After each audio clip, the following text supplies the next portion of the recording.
What is going on, everyone? This is Eric coming at you from just outside of Hartford, Connecticut, and today we are going to be continuing our discussion of the 2021 MLB season, broken down division by division. This video is going to be about the NL Central. Without further ado, we'll start it off by discussing the Milwaukee Brewers, who won this division with a 95-67 record.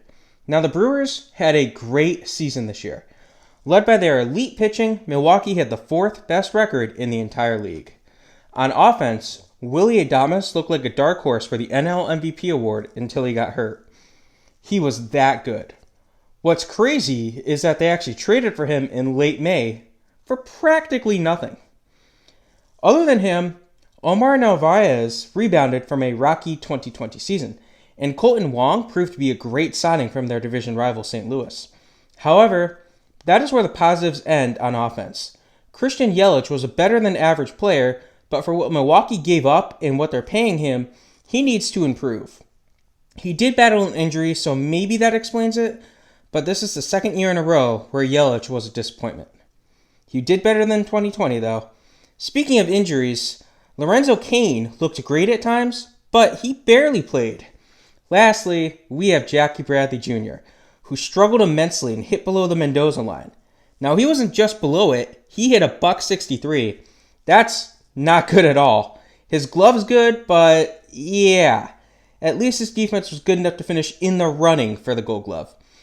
As for the pitching, well, we knew that they were good, but did anyone expect them to be this good? Milwaukee had three legitimate Cy Young contenders this year, in Brandon Woodruff, Corbin Burnes, and Freddie Peralta. In fact, Burnes and reliever Josh Hader combined to throw a no-hitter this year. Burnes is a finalist for the NL Cy Young Award as well, and he is the favorite to win it, I would say. It's going to probably come down to him v. Scherzer, but... So, even Adrian Hauser and Eric Lauer played well, each having ERAs below 3.25. This starting rotation was lethal, and their bullpen was just as dominant. Josh Hader was, once again, one of, if not the best closer in baseball. Devin Williams was a great setup man before breaking his hand, and Brent Suter has seemingly embraced his new role in the bullpen. Fortunately for Milwaukee, most of their big names are still under contract for next year, so they should be able to stay atop the NL Central for another year, at minimum, unless the second-place team, St. Louis Cardinals, makes some moves. Now, the Cardinals finished the 2021 season at 90-72. Now, the Cardinals were an odd team to figure out.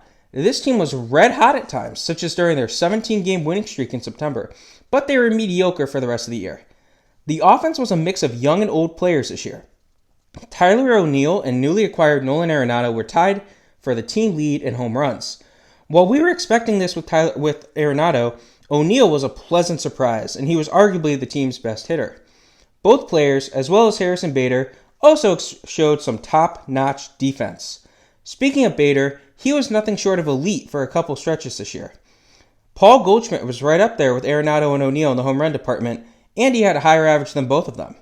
Yadier Molina continues to prove that age is nothing more than a number, and while Tommy Edman did not provide too much power, he offered some more speed to the lineup. Dylan Carlson was a little bit of a letdown, but he still has a ton of potential. Paul DeJong offered some power, but nothing more. Now we get to the pitching. Like Molina, Adam Wainwright showed that age is just a number. To me, he has now solidified his spot in the Hall of Fame. He won't be at first ballot, but he should definitely get in. Jack Flaherty started off this year amazingly, but he would suffer an oblique injury in late May, and he barely played after that due to a setback and then another injury. Kwon Hyun Kim had a solid year too. Alex Reyes had an amazing start to the year as a closer, but he really cooled off after the All-Star break. Giovanni Gallego filled in the role after Reyes essentially lost it, and unfortunately for the team, Jordan Hicks missed most of the year due to injury once more. This is one of the hardest teams to try to predict. It looks like 2022 will be their last chance to compete for a ring with this current core, but honestly, I could be wrong. The team's defense, though, was elite. They won 5 Gold Gloves, so gotta give them a shout out for that. Then we have the Cincinnati Reds, who would finish the year 83-79. The 2021 Reds were one of the most fun teams to watch in baseball. Their offense was amazing, and it carried this team to September before cooling down.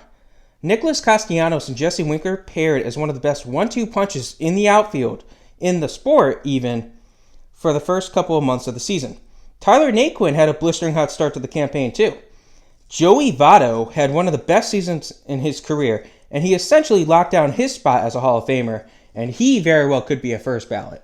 It might not happen, but he could be. Rookie Jonathan India started off a little bit slowly, but he did rebound, and he started to deliver clutch hits alongside Joey Votto. The catcher duo of Tucker Barnhart and Tyler Stevenson was productive too. Stevenson started to show his hitting potential, Barnhart continued to show his defense, and he had a good year offensively too.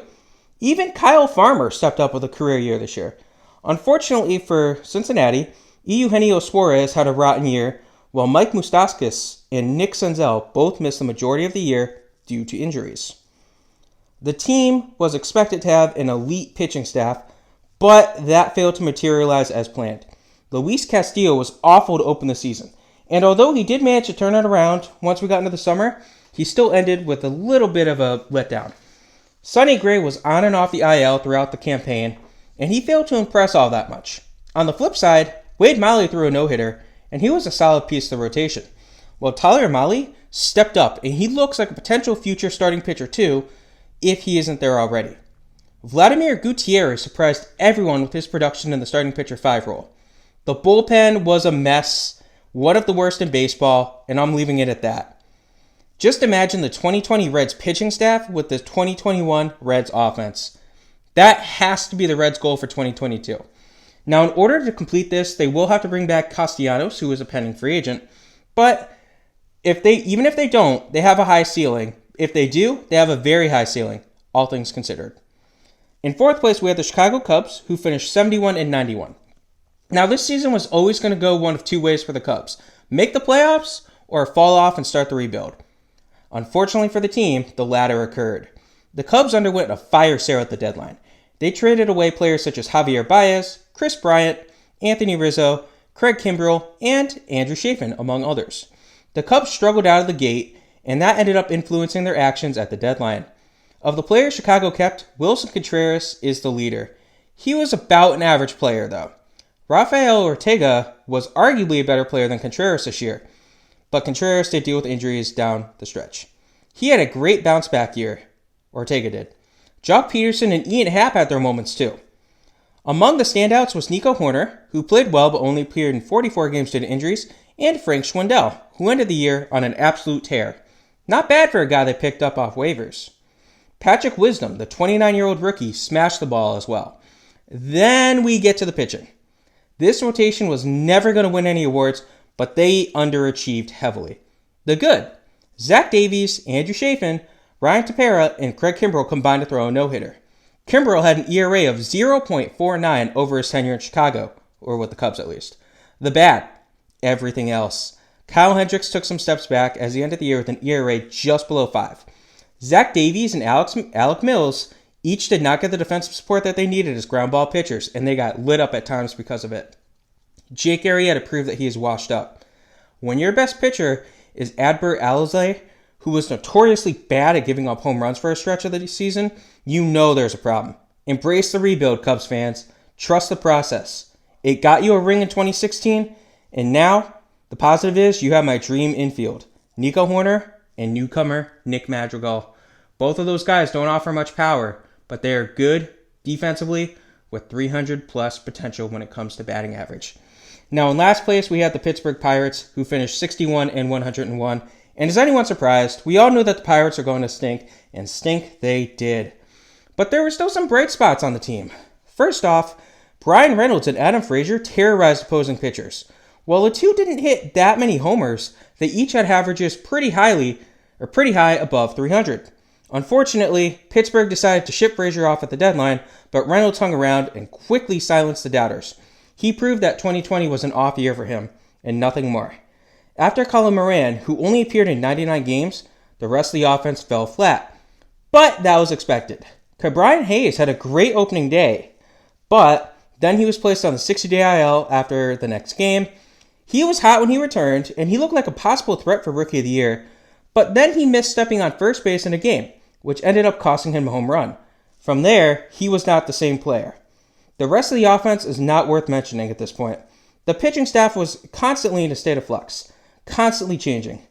There is honestly not a pitcher worth talking about other than JT Brubaker, who had a solid stretch in the summer, and maybe Tyler Anderson, who was mediocre. Now the future is bright in Pittsburgh. The light at the end of the tunnel is fast approaching. O'Neal Cruz made his debut towards the end of the season. He played in the last 2 games, and I am very excited about the player he can become. I expect big things from this team, but not until 2023 at the absolute earliest. Now, how did I have them doing this year? I had St. Louis winning the division and finishing as 3 seed in the NL.